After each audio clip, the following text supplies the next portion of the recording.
So Revanth Reddy సోనియాను కలవడం జరిగింది. So తెలంగాణలో వచ్చే లోక్సభ ఎన్నికల్లో తెలంగాణ నుంచి పోటీ చేయాలని చెప్పి ఆమెను అభ్యర్థించడం జరిగింది. సో దీనికి సమయం కావాలి, సో కొంచెం ఆలోచించుకొని నిర్ణయం తీసుకుంటానని చెప్పి సోనియా బాధలు ఇవ్వడం కూడా జరిగింది. నిజమే, తెలంగాణ ఇచ్చిన తల్లిగా సోనియా గాంధీ ఇక్కడి నుంచి పోటీ చేయాలని రేవంత్ కావచ్చు, ఇక్కడ ఉన్నటువంటి కాంగ్రెస్ పార్టీ కూడా కోరుకుంటున్నట్టుగా తెలుస్తోంది. చూస్తే వచ్చే లోక్సభ ఎన్నికల్లో తెలంగాణ నుంచి పోటీ చేయాలని Congress parliamentary party chairperson Sonia గాంధీకి రాష్ట్ర ముఖ్యమంత్రి పిసిసి అధ్యక్షుడు రేవంత్ రెడ్డి విజ్ఞప్తి చేశారు.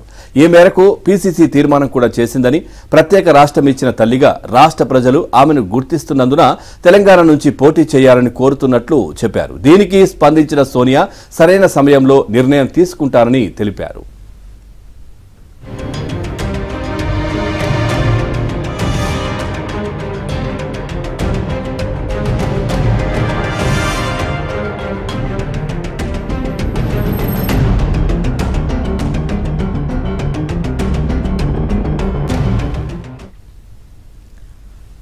సోమవారం సాయంత్రం ఢిల్లీలోని సోనియా గాంధీ అధికారిక నివాసంలో సీఎం రేవంత్ ఆమెను కలిశారు. ఆయన వెంట డిప్యూటీ సీఎం భట్టి విక్రమార్క, మంత్రి పొంగులేటి శ్రీనివాస్ రెడ్డి ఉన్నారు. ఈ సందర్భంగా ఎన్నికలకు ముందు ఇచ్చిన 6 హామీల్లో మహిళలకు ఉచిత బస్సు ప్రయాణం గురించి, రాజీవ్ ఆరోగ్యశ్రీ పరిమితిని 5 లక్షల నుంచి 10 లక్షలకు పెంపు గురించి సోనియాకు వెల్లడించారు. 500కే గ్యాస్ సిలిండర్, 200 యూనిట్ల వరకు విద్యుత్ ఉచిత సరఫరా అమలుకు నిర్ణయం తీసుకున్నామని తెలియజేశారు. బీసీ కులగణన చేపట్టాలని నిర్ణయించామని, ఈ మేరకు సన్నాహాలు చేస్తున్నామని వివరించారు.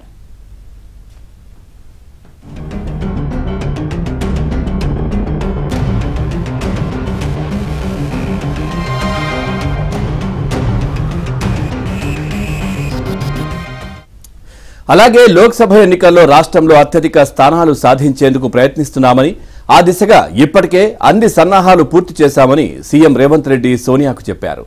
ప్రతి లోక్సభ స్థానానికి ఆశావాహుల నుంచి దరఖాస్తులు స్వీకరించామని, వాటిపై పూర్తి స్థాయిలో కసరత్తు చేసి బలమైన అభ్యర్థులను ఎంపిక చేస్తామని తెలిపారు. రాజ్యసభలో తెలంగాణ నుంచి ఖాళీ కాబోతున్న స్థానాలకు కాంగ్రెస్ తరపున అభ్యర్థుల ఎంపిక గురించి కూడా సీఎం ఆమె దృష్టికి తీసుకువెళ్లినట్టు తెలిసింది. అలాగే రాష్ట్రంలో ఖాళీగా ఉన్న కార్పొరేషన్ పదవులను భర్తీ చేసే అంశాన్ని కూడా ఆమె వద్ద రేవంత్ ప్రస్తావించినట్లు సమాచారం.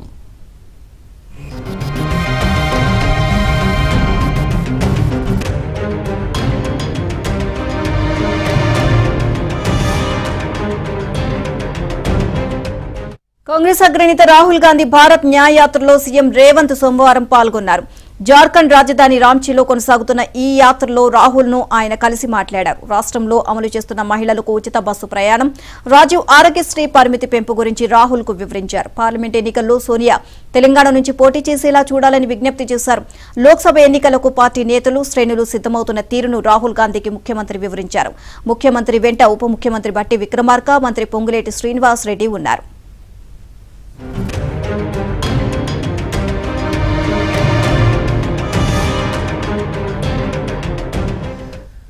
మరోవైపు కేంద్ర ప్రభుత్వం నుంచి తెలంగాణకు రావాల్సిన గ్రాంటు 1800 కోట్లు వెంటనే విడుదలయ్యేలా సహకరించాలని నీతి ఆయోగ్ వైస్ చైర్మన్ సుమన్ భేరీకి సీఎం రేవంత్ రెడ్డి విజ్ఞప్తి చేశారు. సోమవారం నీతి ఆయోగ్ వైస్ చైర్మన్ ను కలిసిన ఆయన హైదరాబాద్లో మూసీ రివర్ ఫ్రంట్ అభివృద్ధికి అవసరమైన నిధులు ఇప్పించాలని కోరారు.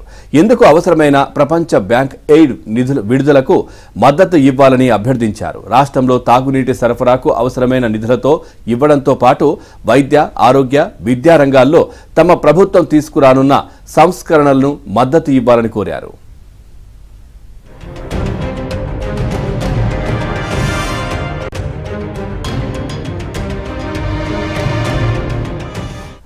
రైట్, ఇదే విషయానికి సంబంధించి మరింత సమాచారం మా కరెస్పాండెంట్ సిద్ధార్థ్ అందిస్తారు. సిద్ధార్థ్, నిన్న ముఖ్యమంత్రి రేవంత్ రెడ్డి సోనియా గాంధీని, రాహుల్ గాంధీని కలవడం జరిగింది.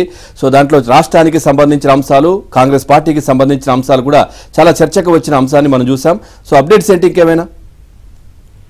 Thank you Pawan. నిన్న రాంచీకి సీఎం రేవంత్ రెడ్డితో పాటు డిప్యూటీ సీఎం భట్టి విక్రమార్క, మంత్రి పొంగులేటి శ్రీనివాస్ రెడ్డి రాంచీకి వెళ్లారు. అక్కడ రాహుల్ గాంధీ చేస్తున్నటువంటి భారత్ న్యాయ యాత్రలో వాళ్ళు పాల్గొన్నారు. రాష్ట్రంలో ఉన్నటువంటి పరిస్థితులు, ముఖ్యంగా లోక్సభలో ఎవరెవరు బరిలో ఉన్నారు, లోక్సభలో కాంగ్రెస్ గెలవబోయే స్థానాలు ఏంటి, ఈ అంశాలకు సంబంధించినటువంటి చర్చను రాహుల్ గాంధీతో చేశారు. దాంతో పాటు లోక్సభ ఎన్నికల సమయంలో రాష్ట్రం నుంచి కేంద్రానికి ఇవ్వనున్నటువంటి సహకారం ఏంటి, ఎలాంటి ఆర్థికంగా కానీ ఆర్థికంగా కానీ ఎలాంటి సహాయ సహకారాలు ఇవ్వగలము అనే అంశానికి సంబంధించి రాహుల్ గాంధీకి పూర్తిగా ఒక నివేదిక ఇచ్చారు. దాని తర్వాత వాళ్ళు ఢిల్లీకి వెళ్లి ఢిల్లీలో సోనియా గాంధీతో భేటీ అయ్యారు. రాష్ట్రంలో జరుగుతున్నటువంటి పరిపాలన, ఇక్కడ తీసుకుంటున్నటువంటి నిర్ణయాలు, ముఖ్యంగా ఈ 6 గ్యారంటీ స్కీమ్లకు సంబంధించినటువంటి రెస్పాన్స్ ప్రజల నుంచి ఏ విధంగా ఉంది అనే విషయాన్ని సోనియా గాంధీకి నివేదించారు. దాంతో పాటుగా లోక్సభ ఎన్నికలకు సంబంధించి సోనియా గాంధీ తెలంగాణ నుంచి పోటీ చేయాలని గతంలో పిఎస్సి సమావేశంలో తీర్మానం చేశారు. ఈ తీర్మానాన్ని ఇప్పటికే సోనియా గాంధీ దృష్టికి తీసుకువెళ్లారు. ఇప్పుడు మరోసారి ఆమెను లోక్సభలో తెలంగాణ నుంచి పోటీ చేయాలని విజ్ఞప్తి చేశారు.